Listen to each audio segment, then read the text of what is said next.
Welcome back to Fox 26 Crime Files. This week we are talking about undocumented immigrants committing crimes here in Houston. It's been a problem that I have reported on numerous times. Violent illegal immigrants in our area. Gang charges, drug charges, aggravated assault, you name it.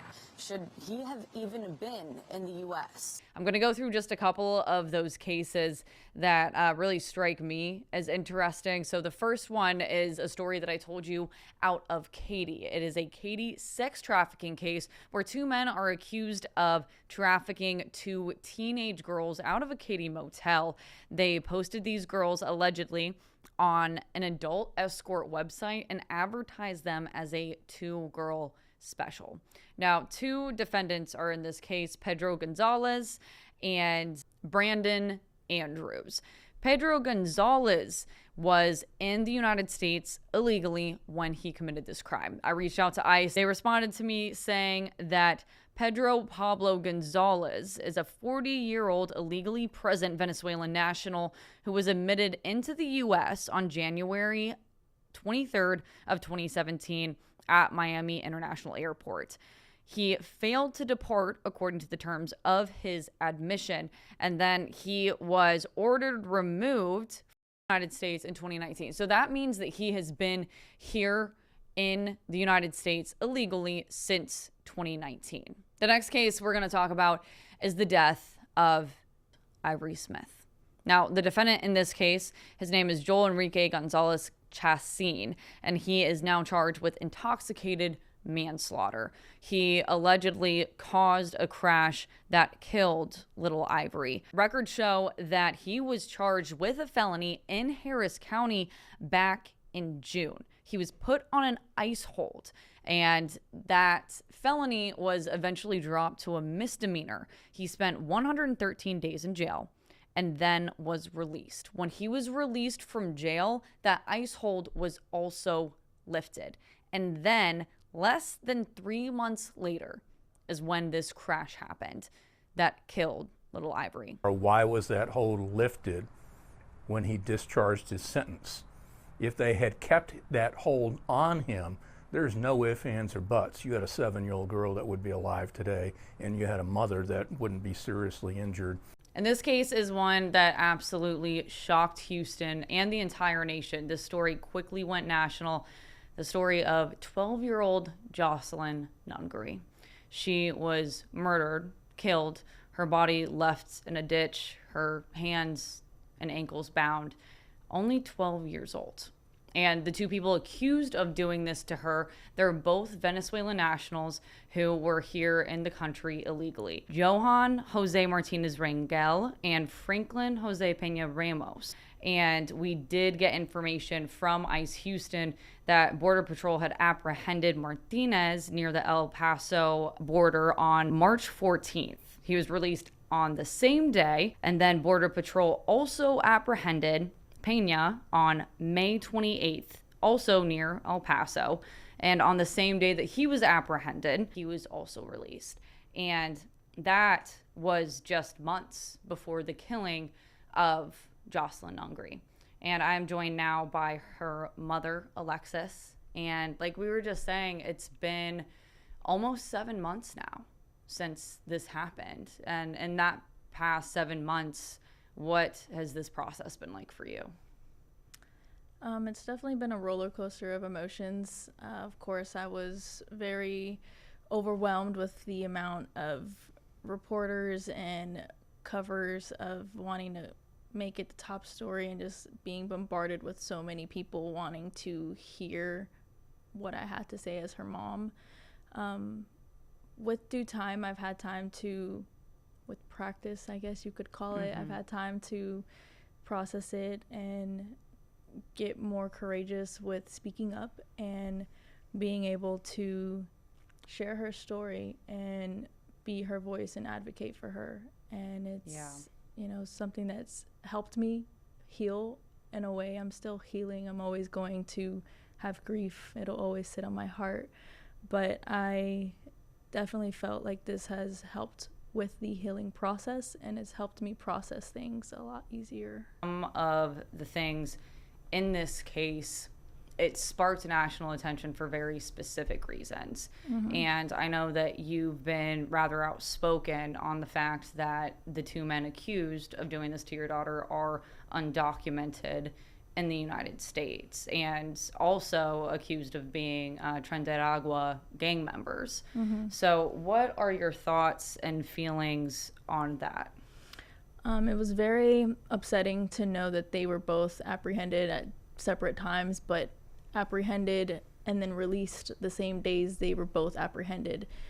It still doesn't make any sense to me as to why they had to be released. What was the reason? They weren't able to properly vet them, and I truly 1,000% believe Jocelyn's death could have been prevented had they stayed detained, had they not been released. And do you feel like the fact that you believe this could have been prevented had border policies been different, is that the reason you have been so outspoken and you've wanted to get your word out there? Yes, I have kind of stayed out of the politics, and it was always just a gray area for me. I never really focused on it until it hit directly in my own home. That forced me to really pay attention to the policies we have in place, and they have done nothing but damage homes and families and take loved ones away. They need to prove that they can be a law-abiding citizen and prove to us that they will do more good than harm here. Right. And I think that that's an interesting point that you bring up, at least having measures in place to see if someone can be a law-abiding citizen. You know, I am speaking with the ICE Houston field office on this matter as well, and they brought up the point that what they do here in Houston is they target violent offenders who are undocumented. They go out and try to find people who are, you know, convicted of murder, rape, really egregious crimes. And they say that 90% of the people that they deport or remove from the United States are criminals. And they say that so many other people, do come into the country illegally, but don't commit crimes. Right. And I think the hard part here is how was anyone to know with this case, right? These two men came over, they were caught and released in that same day, and they went on to commit, arguably some of the worst crimes that two people can't commit. I'll always say I fully support immigration. Every country needs migrants, and they help us, and they really do make this country better. But there's a reason there are policies and procedures in place for that. And there's a right way and a wrong way to come here, and there's a right way and a wrong way to do things. And I understand some people don't have the proper channels to go through, or they don't know what the first step is, but this has been done for I don't know how long, for years, for dozens and dozens of decades. This has been done, and there's ways to find out how to properly come here, because coming here illegally, you're already committing a crime. I think it starts with the Border Patrol, and it starts with apprehended everything there and having more detention centers and just being able to properly vet everyone who comes here, whether it doesn't matter the color of your skin, which country you come from. It's not just about Mexicans or Venezuelans or Haitians. It's about everyone who's trying to come here as a whole. And like I said earlier, I 1,000% do believe if they had been properly vetted, or at least detained and stayed detained, I truly believe Jocelyn's life and she would still be here. Alexis, thank you so much for being here today and speaking with us. Thank you so much for your time and just giving me the opportunity to continuously share Jocelyn's story and just bringing awareness to more safety for us as citizens. Absolutely, it matters. And to get a better idea of how Houston is dealing with this, we're going to talk to someone who deals with it firsthand. I'm joined now by Bret Bradford. He is the Field Office Director for the U.S. Immigration and Customs Enforcement and Removal Operations for the Houston Field Office. You direct this entire office, and I want to start by just kind of explaining what you guys do, because I feel like a lot of people hear ICE and they have a lot of preconceived ideas of how ICE operates. And it's not like the ERO, operations are going out and just rounding up people who they think might be illegal immigrants. It's much more nuanced than that. Can you kind of explain that part of it? Absolutely. First off, thanks for having me. I appreciate you and Fox 26 having me here today. You're correct. There are a lot of rumors and misinformation that float around out there about how we operate and what we do. So I appreciate the opportunity to come and kind of set the record straight and talk about how we target folks and how we conduct our operations. We don't do sweeps. We don't do raids. In the past, there have been rumors of that going around all the time, and it scares the communities, and we've had business leaders approach us and say, our folks aren't coming in to work because they're afraid they're going to get caught up in a raid or a sweep. We don't do that. Yeah. ERO, enforcement and removal operations, we do targeted enforcement operations only. So we have particular subjects in mind, typically criminals, and we do our research, we do our surveillance, we find a location for these folks before we ever leave the office. Once we leave the office, we're going for that particular target. We're not going out indiscriminately just looking for folks in the community. We're going after that particular target. Now, if we do go to a residence or we find the individual in a vehicle or something like that, we're going to identify everybody in the vehicle or the residence for officer safety purposes, and we may encounter collateral subjects at that point that are subject to apprehension as well. But our targets are always, those folks that we've identified before we ever left the office. Yeah. And I think that's really the most important distinction because, like you said, you're not doing these sweeps or, these big, large-scale operations that target people who are just everyday people. You really target criminals. And a lot of the times it's violent criminals. Like when I went out with one of your fugitive operation teams, it was a very, very targeted kind of approach. There was that meeting in the morning, they identified their suspect, they passed around this mugshot. National, he has a final order of removal from an immigration judge. And then there was the whole stakeout kind of vibe. It almost felt like a movie. And then they made their apprehension. Could you kind of talk about what those teams do on a daily basis? Sure, and you're right, we're not looking to cause a commotion. We're looking for a precise target, get that target, and get out. Our fugitive teams, one thing I want to mention right quick for enforcement and removal operations, aside from what you just mentioned with our fugitive teams, our primary function that is unique to ERO is that we are kind of the funnel where all of the non-citizens or illegal immigrants that are apprehended funnel to us. So Border Patrol, HSI, any of the law enforcement agencies that arrest somebody who's in the country illegally or done something to violate their status and are subject to removal, they all funnel to us. But I will say our folks in Houston really do focus on criminals. Convicted criminals or pending criminal charges, public safety threats, that's where our focus is, and it shows in our stats. We've got our FY fiscal year 24 stats finally out. And for our team here, for arrests, and I'll have to look at my numbers so I make sure I get it right, our total number of convicted criminals arrested were 6,888. 90% of the arrests we made in fiscal year 24 were criminals. Either convicted criminals or pending criminal charges. And that's stuff like 73 were convicted of murder or homicide, 250 sexual assault, 211 sexual assault on a minor, 1,800 aggravated assault or assault, 26 kidnapping, serious offenses, 743 weapons-related offenses. These are the folks that we're looking for. We're not out there just looking for anybody in the community. We're specifically looking for these folks that are causing problems and victimizing the community. In the arrest stats that I just talked about, 90% criminals. The nationwide average is probably more around 50 to 60% criminal apprehensions. We're much higher on the criminal apprehension percentage. And I attribute a lot of that to the fact that we work in a great environment where we get cooperation by and large with all of our law enforcement partners here. That helps us. When somebody is arrested on a criminal charge and booked into a jail, we're notified. We serve what is called a detainer, which means we give a document to the jail that says when he's through with his criminal proceedings, we'd like to take custody. And here we have no problem with cooperation. All the other agencies and facilities work with us to transfer custody upon their release. We have 48 hours to take custody. So we do that in a safe environment at the jail or facility and take custody. And that's one of the things it's hard for me to fathom these sanctuary jurisdictions that don't cooperate and don't allow cooperation with their law enforcement agencies and immigration authorities. These sanctuary cities, when they forbid their agencies from working with us, what that means is this criminal that's now been arrested for whatever criminal charge, when his release date comes, he's released out in the community and we're not notified.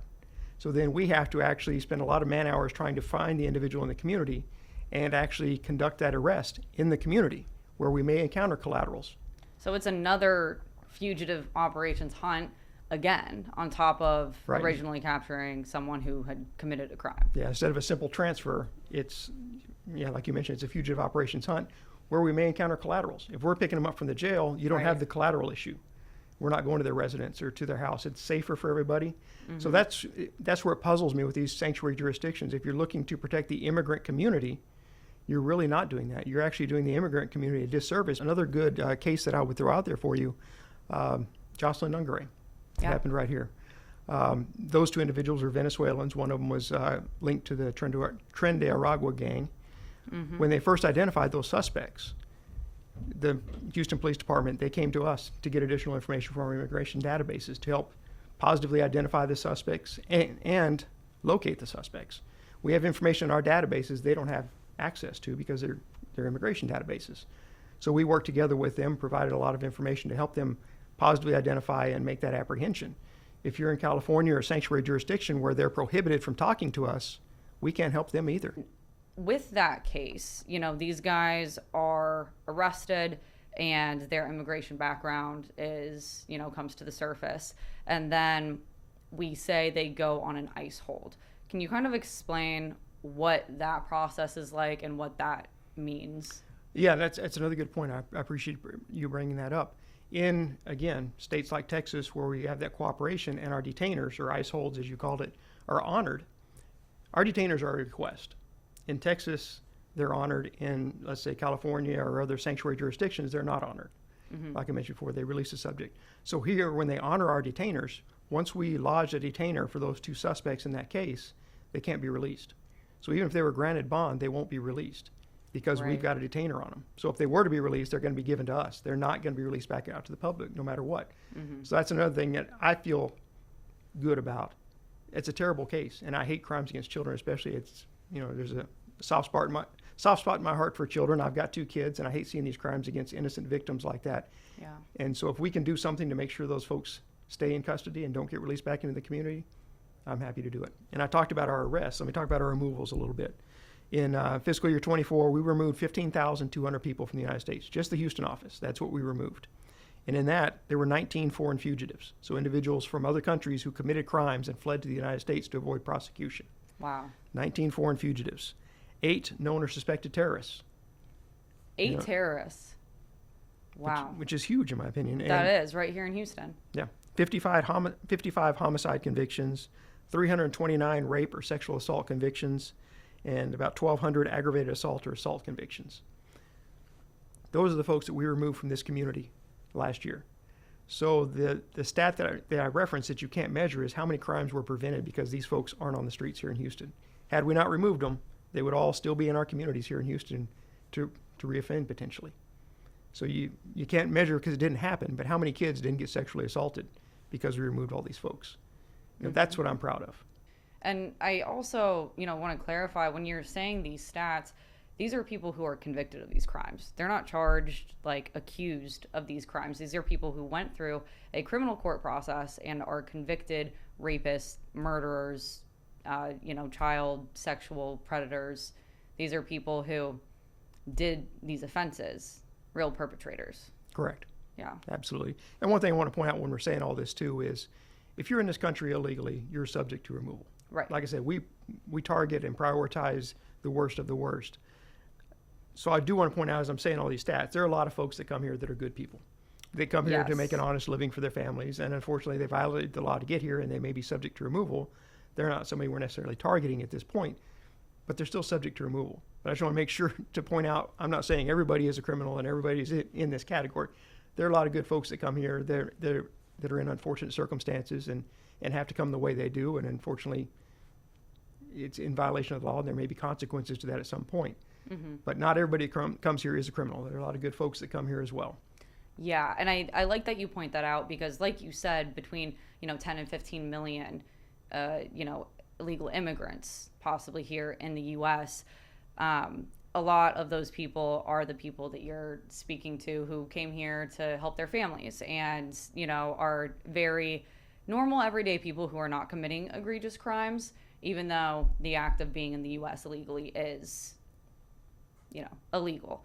I like that you point that out, though, because you guys do. Is there anything else that you want to say you think people should know about how you guys are operating or this topic in general?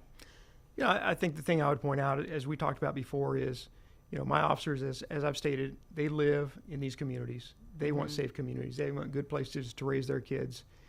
I think we're doing our job the right way, and I think we're targeting the right population right now. And if and when we ever get every criminal out of the United States, then we can talk about the other populations that are out there. But I think the criminals are going to keep us busy for quite a while, and that's where our focus is right now. So,